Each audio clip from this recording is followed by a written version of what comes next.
કેમ છો મિત્રો? મજામાં બધાય?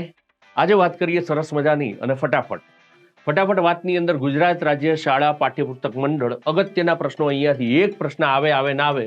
સૌથી પહેલા તો લોગો જોઈ લો. લોગોની નીચે તમસોમાં જ્યોતિર્ગમય કે અમને તમસ અંધકારમાંથી જ્યોતિ પ્રકાશ તરફ લઈ જાઓ. આનું સામાયિક જે પ્રકાશિત કરવામાં આવે છે એ છે બાલ સૃષ્ટિ. સ્થાપના ક્યારે થઈ? 21 ઓક્ટોબર 1969. મુખ્ય મથક સેક્ટર 10 એ ગાંધીનગર. આનું નામ શું છે ભવનનું? તો વિદ્યાયન.